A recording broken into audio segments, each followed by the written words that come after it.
Welcome to Teams Tuesday, a podcast about mastering the best about what other people have already figured out. Teams Tuesday focuses on insights and lessons that never expire. You will walk away from every episode with actionable insights that help you get better results and be more productive.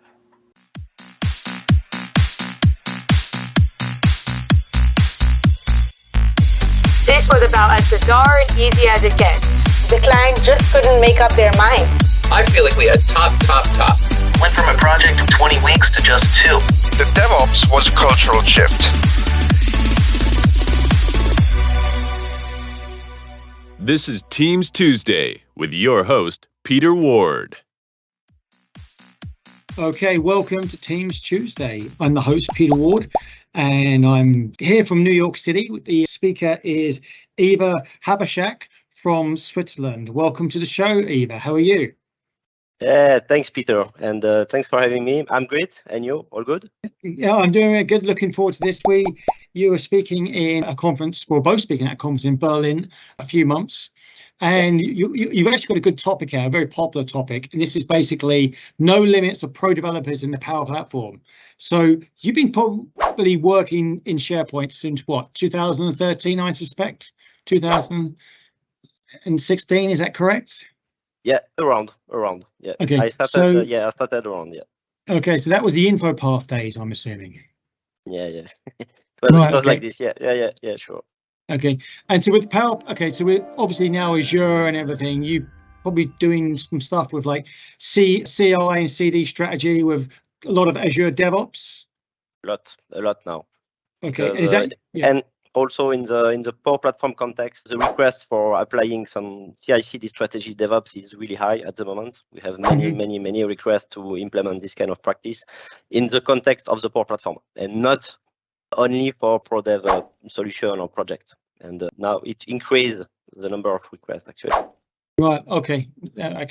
When it comes to sort of like DevOps for the Power Platform, this is probably with big projects, I'm assuming, is it? Yes. You implement this kind of practice for pretty big application, big solution with many components and with big dependencies and this kind of stuff. Right. Okay. Sounds good. All right. That's just my intro here. You know, you're an MVP, speaker, blogger. Any books out or coming out? Yeah. All right. Okay. Sounds good. All right. So over to you for the whole demo. Yeah, great. No limit for pro developers. Very nice. Yeah. Because basically I'm from the code first side of the house, the pro developer side of the house. So I began more on the developing code first solution for my customers, this kind of stuff.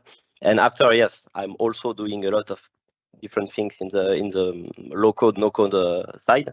But actually, I'm main on the pro developer side. For those who don't know me, I'm Yves Habersaat. I'm consultant at it's the Switzerland branch of Sword Group, Sword Technologies. We are based close to Geneva, but I'm living really at the opposite of the lake. So basically not really the good side. Microsoft MVP, Microsoft 365 development since 2021, 3 years now. And also Microsoft certificate trainer. I have few social where I share some different stuff. I'm blogging sometimes. My blog is more like if I want to share something, it's focused on a specific use case I've met, and I just want to share this with the other because I found this useful, and maybe other people can find this useful on my blog. So I'm sharing this kind of things, and if the people want to ask me some question, I'm always open to answer to help the people who ask technical question, functional question. It depends. I have some multiple requests in the past, so feel free if people have some question. I'm really open. Okay, there's questions in the Q&A, so I'll field those to you, and I'll put your LinkedIn profile here as well. Yeah, I have the profile here. Yeah, for the agenda, it will be really simple. I will introduce you a little concept that we call the Fusion Dev. ProDev is also a different concept, but Fusion Dev and ProDev are really famous now with the Power Platform because you have the citizen developer, pro developers. Fusion Dev is at the middle way of both sides. After, I will give you some good extensibility points and tools related to the pro developer side in the Power Platform. And basically, I focused all these extensibility and tools based on my own experience. So I will give you insights on what I've experimented, and it's really based on my experiences on these particular technologies, tools, and this kind of solutions. After quick demos, and if there is some question, I can answer really at the end. Sure. Yeah, so Fusion Dev and Pro Dev, really great concept, because now we have a concept that is called Fusion Team Development, where we have, okay, the code first developer are using legacy tools since a long time, like Visual Studio Code, Visual Studio, GitHub. They are made, they have the head in this kind of tool.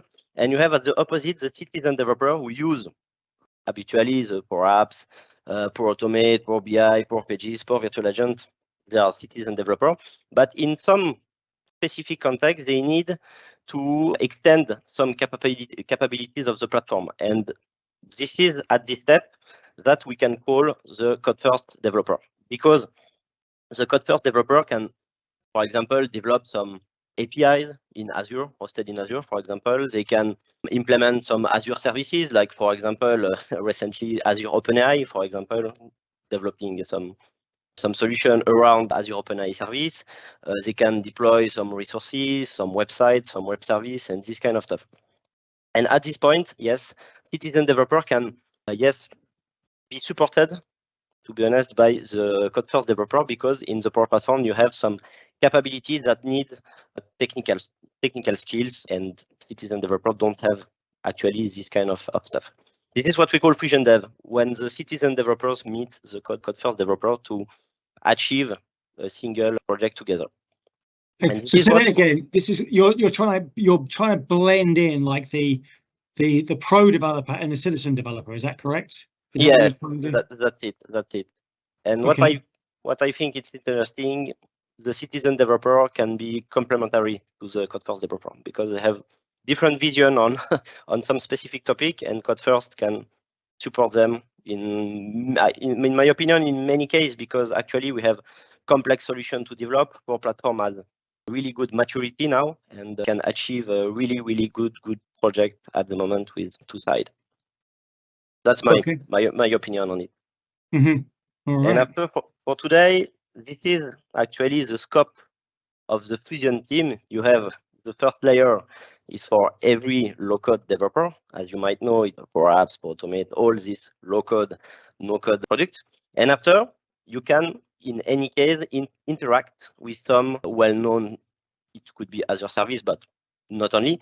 But in the Microsoft world, you have all this kind of service. You have the data services, for example, with the well-known Dataverse, which is the database for the Power Platform. You have Microsoft Graph, all the API behind Microsoft 365, and you have all other data service like SQL, like Data Warehouse, Cosmos DB, and this kind of stuff. And also, you have the well-known Azure services with the latest addition, for example, the cognitive services with Azure OpenAI. You have the bot services to create some chatbot. You have API management, which is a demo in my presentation. You have a Logic App, Function App, and all these services can interact directly with the Power Platform, but citizen developer, in this case, need the help of code first or pro developer to implement this kind of resources behind the scene. Basically, we are using not only the same. Okay, we are also using. I'm also using Power Automate, Power Apps for some stuff, but mainly we are in Visual Studio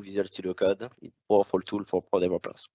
And we can interact with this services. So how we, as a citizen developer, how can you be in Visual Studio? Because that's not really a citizen developer tool, is it? No, you are not. Yes, you are not.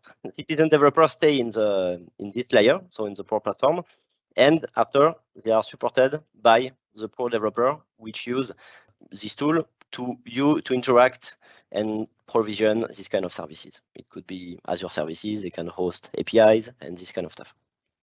And after they publish the APIs inside the platform, for example. We will see some demo after. Right, okay. So now I will switch to main topic, which is some tools and extensibility points you can find in the Power Platform as the Pro developer.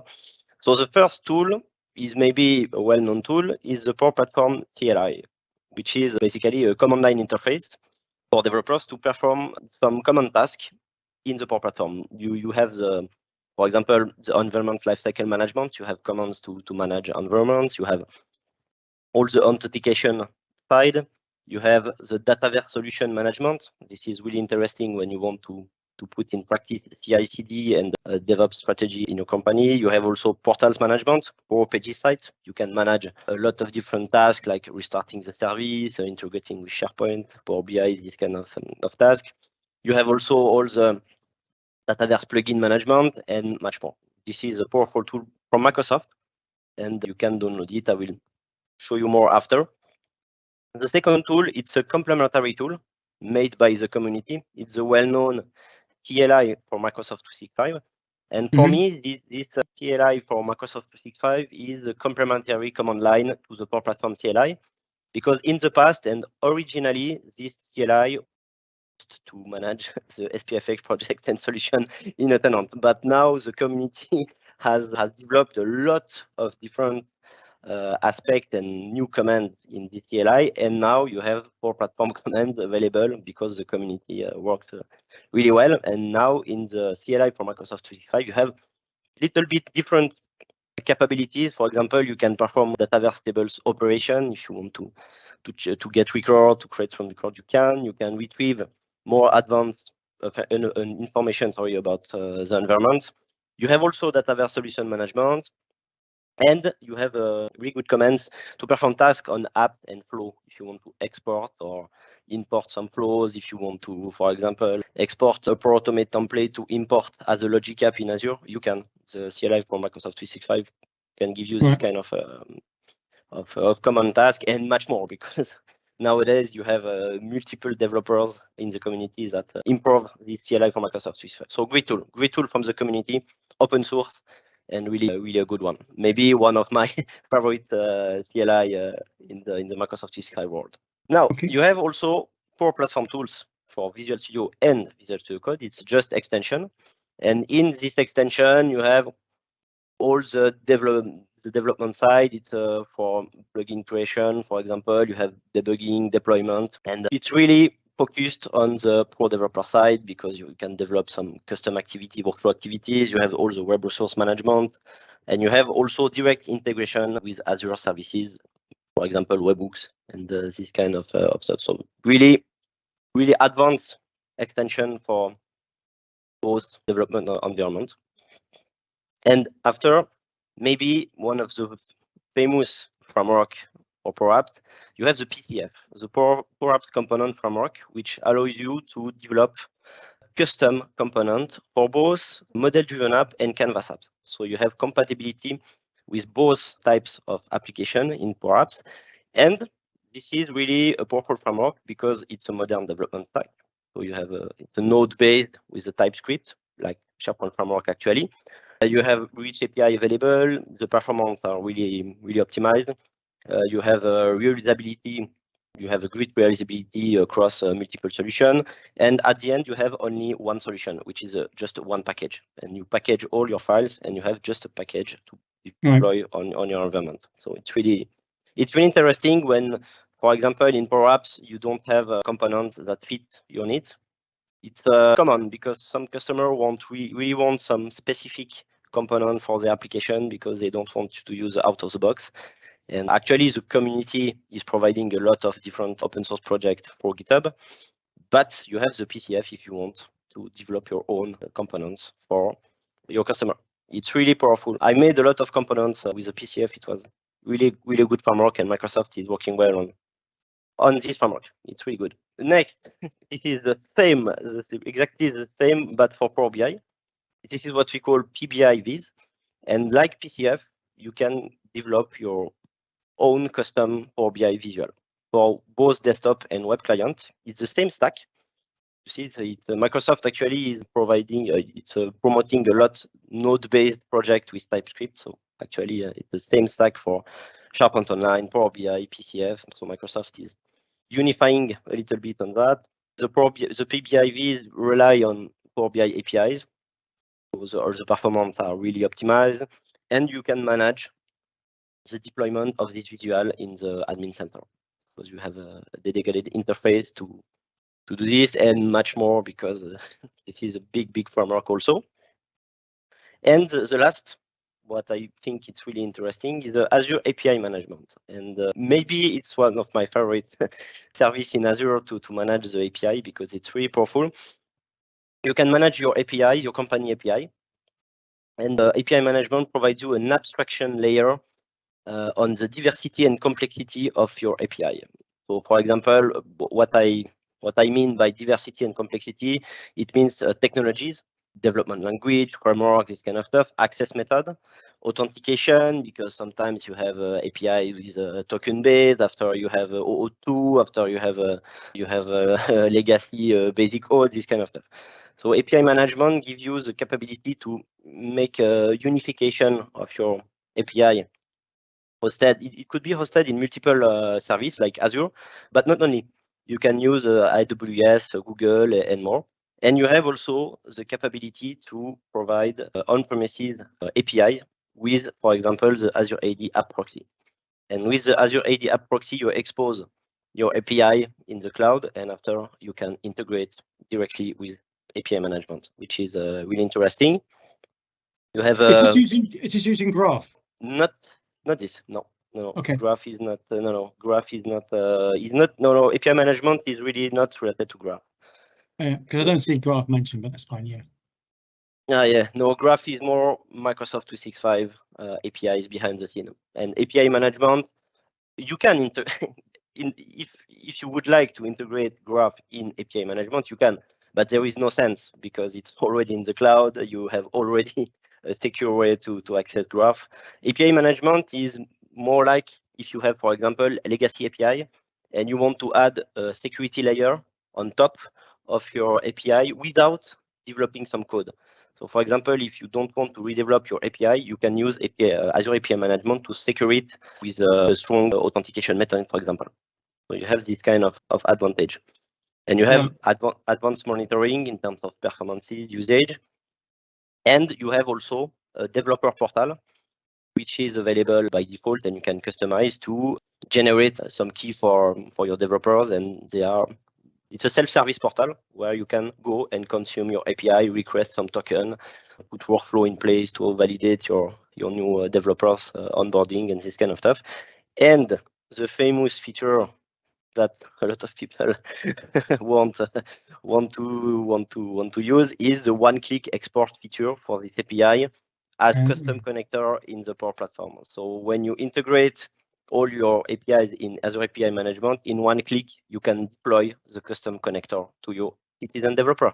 So you see, it's really the Fusion team development is really here, because you have, the developers integrate, develop API, and integrate this API in Azure API management, and after they just publish as custom connector to the citizen developer in Power Platform to just use the business services directly in the Power Platform. Quickly, because I need to go to the demo, but it's an example of application lifecycle management. If you want to do this with, for example, the Power Platform CLI, if you want to develop some script to make ALM with the Power Platform, you have in the Power Platform CLI these commands that are really interesting. For example, you can export the solution, import, you can list, you can pack, you can unpack, you can create settings. Create settings mean you create a configuration file for a specific environment, and after you just use these settings per environment to deploy with the right parameters, and you can automatize a lot of things. So this is really, really interesting in the Power Platform CLI, all these capabilities. This is just an example of how to use the Power Platform CLI in practice. So sorry, it was for an on-site presentation, but basically you see you can check a summary of the process. You can connect to your source environment. You can export the solution, for example, in this case, as a managed solution, for example, from an environment. You connect to the target and you just import on the target environment. So these commands are really, really powerful, because you can develop some script, but also you can use them in an Azure DevOps project, for example. And this is interesting because in the Azure DevOps world, you can execute some Power Platform CLI commands directly in Azure pipelines, but also, I will show you just after, you have also, Microsoft has developed some actions directly to be used in pipelines. And this is an example of a classic CI/CD approach I've implemented for some customer. You have the CI pipeline, continuous integration. So you commit all the code, all the solution in a repository, in this Git repository, and after you have the CD pipeline, continuous deployment across service connection to specific environment. It could be development, multiple development environment. It could be quality environment, testing environment, or production directly. And you can automatize without manual interaction, which is really good now, because I have some customers who have some big solution with like 50 components, with dependencies, with custom connectors, this kind of stuff, and they need this approach to automatize as much as possible to gain some time in the infrastructure and deployment side of the house. So this is really what you can achieve with all the pro developer tools that Microsoft provides you. And now for citizen developer, Microsoft has developed the Power Platform pipelines only for managed environments, which means you need to have premium license for all your users. But in this case, you can have this kind of interface and you can set up your pipeline with a graphical user interface. So you don't need to set up a DevOps project. And so basically, a common user, a citizen developer, can set up this kind of Power Platform pipelines because it's really easy. You just declare your stage, and after the job is done. This is what we can do. And now, actually, we are in the 2023 release wave 1 plan. And this is some features that are already released because some of them are GA in June. So, for example, Microsoft will give you the capability to use non-Microsoft CI/CD systems. So not only Azure DevOps, but for example, Jenkins and other CI/CD systems that are available in the market, which is really interesting. It's GA in June, so it's really interesting to try. You can directly develop your custom connector in Visual Studio. It's available in June. It was presented at Build. You can debug, you can have a more complex scenario here. Microsoft will introduce full capabilities on the repository, like using branch, merge, this kind of stuff, because actually this kind of tasks are not really well implemented. Actually, it's pretty limited, but you have a repository where you can commit your code, but it's really limited. But Microsoft will improve this. And after, for those to use finance and operation on Dynamics 365, you will be a new experience to develop some things with Power Platform and finance and operation for Dynamics 365, September 2023. So this is the flavor of what is coming until September. And now we go to the demo. I have few demo. It's basically an overview of all I talked today, and you will see in practice what it looks like, what it feels like, how it works. All right, this is the sizzle. Okay, the highlight. Yeah, it's a big picture of everything you can do. And the first, so just few words about the Power Platform CLI. Two ways to install it. You have the installer for Windows. Okay, so this is a classic installation, or you can directly install for the Power Platform tool for Visual Studio Code. So you have two methods of installation, and everything is documented here. I will show you what it looks like in Visual Studio after. CLI for Microsoft 365 is a little bit more complex to deploy for guys that are not really technical, but it's just a package that you install globally on your machine. You can also use Yarn if you use Yarn Packet Manager. And you have a lot of documentation related to the command. If you see all the areas that are covered, it's pretty big. You have Power Automate, you have Powers, but you have also lots of different areas in terms of command and really, really powerful open source project. So I recommend everyone to use this kind of project because it's really powerful. Now, the extension, I will just show you what it looks like. It's just, Visual Studio Code is just an extension where you can authenticate on your tenant I just provide an authentication profile that is universal to access all my environment. And after, you can browse your environment and your solutions that are deployed on. You can copy the name, you can perform some task on it. This is in the Develop Visual Studio Code application, and you have the same things in Visual Studio, not the community edition, but the paid version. And in this case, you can be a little bit more granular because you can browse the table and more advanced artifact in an environment. So in my case, my environment is dev01. You can use these tools to register some plugin, to browse some kind of components. That is for the extension. Now, PTF. PTF is really interesting because I have a project here. I will show you the result. The result is that Microsoft give you a test environment. For example, if you want to develop some custom components for model-driven or Power Apps, it's both compatible. You have this test environment and you can debug your code directly in this environment. So it's an example of just really simple components, so just a slider with a value. And in this test environment, you can change the width, you can change the value to just test your component, and after you can deploy it through the Power Platform CLI in your environment, and after you can just include it in your Power App model-driven or Canvas apps. It both. In terms of code, it's basically more technical, but it is an example of a common PTF project. Microsoft is using Node-based project for a lot of different aspects now, SharePoint Online, PCF, Visual Power BI. So you have all the dependency here because it's a node-based with NPM, and you have all the dev dependency, and you have your code. But basically, it's more a web project because you have CSS file, you see, when you can just browse, and you have also the main component. This is what it looks like. PTF is just, you see, a clear code with some lifecycle method. Like you see, you have a refresh data, update view, and this kind of lifecycle method like init. And after, that's it. You have just one file. After, if you want to make more file, you can, but this is an example of a simple PCF control. After, you need to use the CLI, Power Platform CLI to build it and to deploy it for the environment. That's what it looks like. It's the same stack than the SharePoint Online, SharePoint Framework, and Power BI Visual. So Microsoft is unifying a little bit the technologies. Now, the exact same way for Power BI. So as you can see, I have, for example, just a simple report.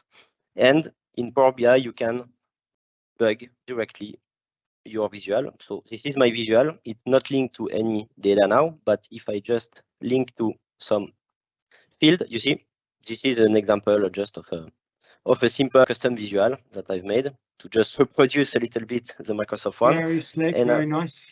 Yeah, and after, you see, in the PBV framework, you can parameterize your component. So, for example, I can change the color and, for example, the thickness of the border. This is what you can do, and you can do pretty much good things because you can use all the modern web technologies like React. If you want to use Vue.js, if you want to use many frameworks available in the market, you can use. It's open source based project based on Node.js, and Microsoft gives you the capability to interact with and integrate a lot of different frameworks of the market. So really, really interesting. If you are a web developer, you can take advantage of building your own custom Power BI visual. That's good. Now I do like this, yeah. Good. Yeah, like I to be honest, in Microsoft 365, I like all the scopes that Microsoft is providing with a web-based project, and because now Microsoft is unifying a little bit the technologies, because in the past it wasn't the case, and Microsoft now, yeah, it was a nightmare when you want to develop for some specific product. It was not really unified, and now Microsoft wants to promote the node-based project with TypeScript and framework like React mainly, but not only, but web-based project based on Node.js. Yeah. And I think Microsoft is doing pretty well because now what we see with the SharePoint framework, for example, to develop some customization for SharePoint Online, it's pretty big. The community around this kind of technology is pretty big. And this is an advantage now Nowadays, when you have a big community like we have with Microsoft 365 on developer side, there is a lot of different big user group, community, active communities around this technology, and there is a lot of documentation also, blog posts, post on Microsoft TechNet, this kind of stuff. So you won't be alone when you develop this kind of customization nowadays. Now I will switch to more interesting stuff. It's API management. It was an instance that I deployed last year because I was in a conference, so I don't want to redeploy it.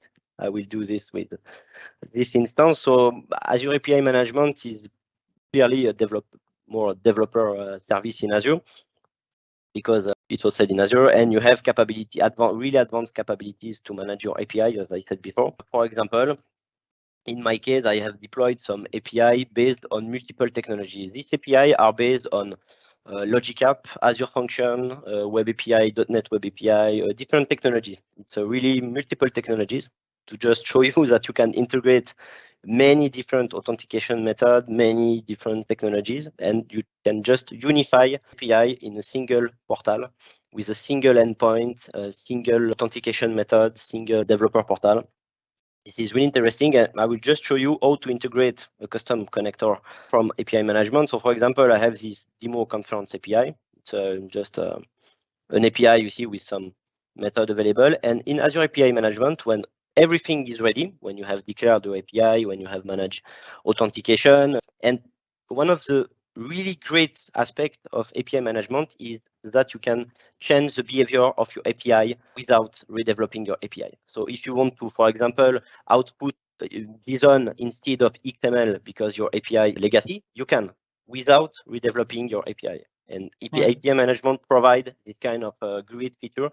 And based on my experience, it's really interesting because some customers clearly don't want to invest money on redeveloping some big API, and they just want to take advantage of their API directly and as fast as possible in Microsoft 365 world without investing some money. And for example, Azure API management can do this quickly. It's one line of code in Azure API management, and you are done. Do you get much? What about throttling? Have you had any throttling issues with the API? Yeah. Okay. Where does that occur? You mean with the main issue? Yeah. The problem actually when you go in a company, they have multiple different API technologies, different programming language because of the history of the company. they maintain a lot of different APIs with different authentication methods, different technologies, different kind of, I don't know, it's legacy. And the advantage of API management is you integrate everything inside, and after you just use all your API with a modern authentication method, because Azure API management provides you OAuth2 support, this kind of Azure ID integrated authentication, for example, also. And basically, you can integrate your legacy APIs to be modern API with Azure API management. That's the promise of Azure API management now. Okay. It's really interesting. And when you have everything ready, you just have one click. So you manage Power Platform connector, you create a connector, you choose your API. So for example, demo conference API, you choose your environment. For me, it will be the dev02. You put a name and you click create. And after a few seconds, tada, it will be good. So without developing anything, you just push a custom connector from your API with the authentication method ready, all the method declared with if you have documented everything in the Azure API management, the user will see all the documentation about the method, how to use them. It's really, really interesting. And that's all you see. My custom connector is just in my environment now. You will see it will appear directly as a custom connector in my environment. It will load a little bit. Yes. Are we good? Okay. Oh, yeah. A little bit slow, but it will appear. Right. Oh, yeah, it's coming. Yes. So you see, you have a ready to use custom connector for your API. And if you edit it, everything is ready. You have your connector is ready to use, you see.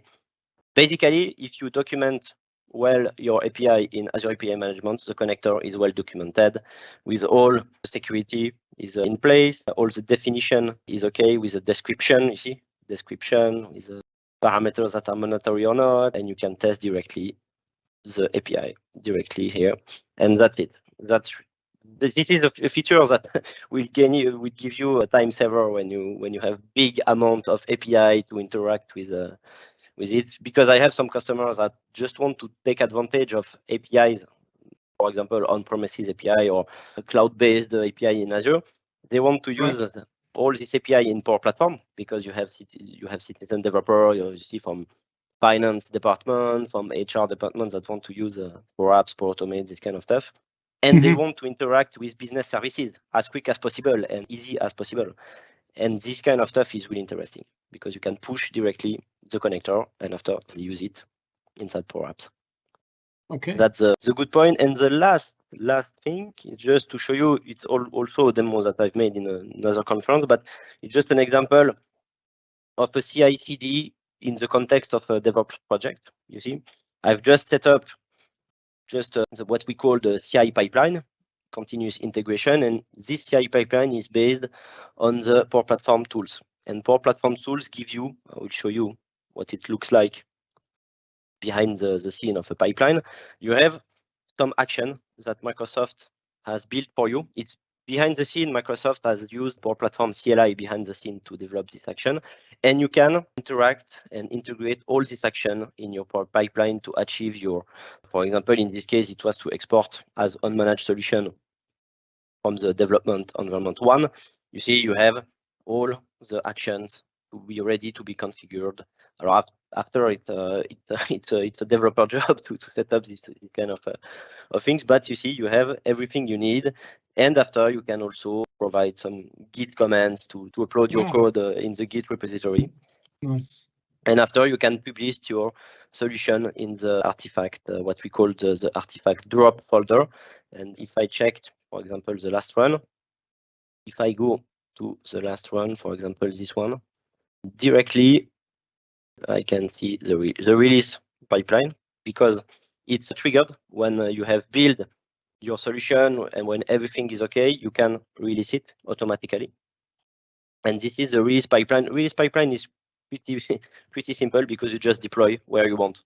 So you have this unmanaged solution and then just deploy it in another environment, but also you can deploy managed solution if you want to put in a production environment. So with Microsoft Build Tools, you have everything you need to set up your CI/CD strategy for Power Platform. It's really powerful. And Microsoft is making a lot of different changes and improvement every month to these tools, because if you go to the marketplace and you deploy this extension, you can see the versioning of the You see the history is pretty big because Microsoft is releasing new version of these tools. You see it's pretty. It could be at least one per month, but maybe more. And they are improving based on the feedback of the community. All these tools, it's really interesting. If you want to put in place your CI/CD strategy for Power Platform, use this tool, and that's all. Because that's the best advice I can give you. It's really the best tools you can find for Microsoft Power Platform deployment and CI/CD strategy. And I'm on time, so that was my just. You are 4 minutes left. 4 minutes left. So very quickly, just trying to wrap this thing up. Okay, I've put the blog post in about where we can find you. Well, it says, what is your best and what's your worst tech advice you've been given? The best, to be honest, is always make strong analysis and business analysis before doing any project, because this is the key. Right. Okay, that makes perfect sense. Yeah, because sometimes some people told you, no, you don't need business analysis. You don't need this. Why? It's the key. And the worst maybe is read the documentation. Everything is in the documentation. Getting the requirements. Can you do this? Can you add this? Can you do this? Can you do that? Yeah. Okay, yes, we've all been there. And we know now, because I was in a customer not at least than maybe 1 month before, and he told me, okay, everything is a documentation. I think you can take this project. You can take this project in hand. It's okay. And when you see the documentation, okay, there is no documentation because they don't want to update. But read the documentation is a classic. But if you don't have any documentation, that's the problem. No, I understand that. Like, you really set up to fail on that. All right, Yves, thank you for your time. Very entertaining. This will be on Sound and Cloud and Spotify. Yeah. Hopefully see you in person at a conference. All right. Bye-bye. Thank you, Peter. And thanks for having me. Bye-bye.